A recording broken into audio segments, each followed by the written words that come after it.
Hi there, so here is the 42-inch Coocaa TV. Yes, it's written as Coocaa, but it's pronounced as Coocaa.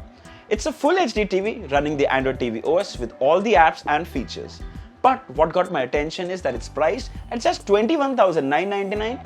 In fact, you could even get this for as low as $19,999 during the Flipkart sale.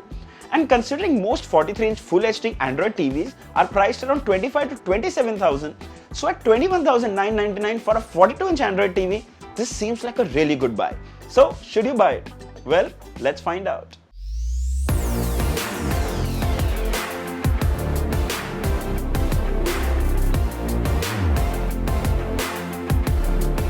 Alright, let's start with the display. So we have a full HD VA panel with a resolution of 1920 by 1080 pixels. Now this is a D-LED panel with a peak brightness of 220 nits. Now it might not seem a lot on paper, but it's quite good for a TV this size. The color reproduction is really good and images look super crisp. 60Hz refresh rate that provides a smooth viewing experience. Overall, I'd say the display quality is really good and is at par with other TVs in this category.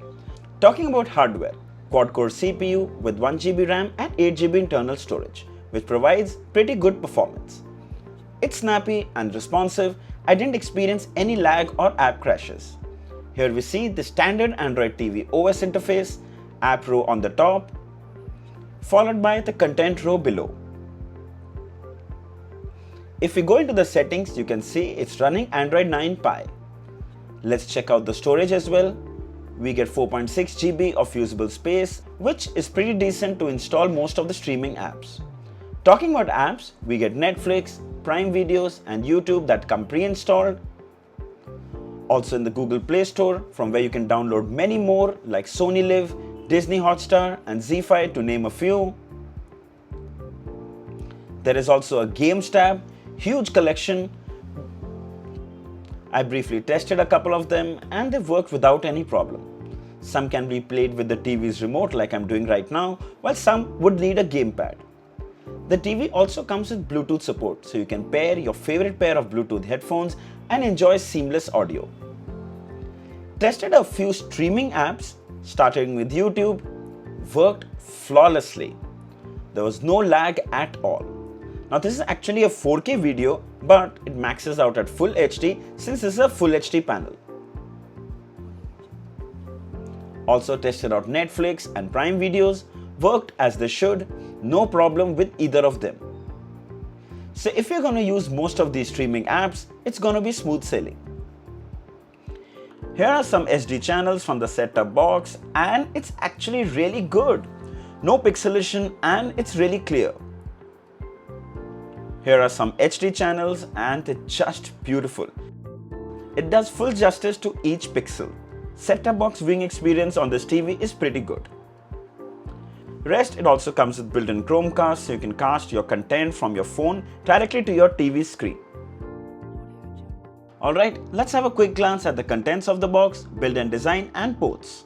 So inside the box you have some paperwork, a quick start guide and an instruction manual to mount the stands. Then of course you have two plastic stands. They have a nice matte finish, pretty solid, pretty decent. 4 screws to mount the stands, a wall mount bracket, 2 AAA batteries for the remote, and finally the remote. So this is a nice dual tone silver and black remote. It looks really nice and kind of stands out. On the top you can see the numeric keypad with the power and mute button. In the center here is the D-pad with home button and a couple of other buttons. Shortcut keys for Netflix, Prime Videos, YouTube and Google Play. Volume button, program button. We also have media keys for pause, play, forward and rewind. And you have the Coocaa branding at the bottom. I'm actually liking this dual tone design. It looks really nice. Sadly, the remote doesn't support Google Voice Assistant, even though the TV actually does. So you can use the Google Voice Assistant using the Android TV remote app from your phone. Now, that's just an opportunity lost. Providing a Bluetooth remote would have made things so much more seamless. Thin bezels on 3 sides, and if you look closely, it's got this nice raw textured design on them. Coocaa branding at the bottom bezel with a similar design language. Here are the dimensions of the TV, might come handy if you have any space constraints. The LED indicator light is towards the left side and not in the center like we see in most TVs. It's a nice touch. Also, just behind it is a physical power button to turn on or off the TV. Moving to the back, really well built. Some ports are on the side while most are behind. On the side are one USB port, antenna and one HDMI port. At the bottom is another HDMI port, LAN input, USB port, optical audio input and AV composite input. HDMI port supports ARC, but sadly the TV lacks a 3.5mm headphone jack. Moving to the audio, well, it comes with a 16-watt sound output with Dolby audio support. Here's a quick demo. Yeah, everybody knows that I'm breaking down. Everybody knows I ain't faking now. Everybody knows my heart's faking now. Yeah, she hates me now, I made mistakes but now I don't ever wanna be alone. I don't really ever feel at home. On my own, in the zone, that's the only way I know. Feeling low, about to blow back up. Here I go, let the doubt creep in. Gotta pop a couple more aspirin. I don't think I'll ever let you win. Easier to break it off as friends. I don't really understand myself. So they sound pretty okay. Loud to fill a medium-sized room and decent sound quality. But don't expect great bass or something. They just sound okay. They're nothing great, but nothing bad either. Alright, final thoughts. So if you're looking for a budget TV within the 40-inch or 43-inch segment, then this fits your bill perfectly. The Coocaa TV is also available all the way from 32 inches to 55 inches, including a 43-inch 4K TV. I'll leave the links for all in the description. If you'd like to buy one, you should definitely check it out. So I hope this video was helpful. If there are any questions, mention it down in the comments and I'll be happy to answer them. Don't forget to like, share and subscribe. Until next time, cheers.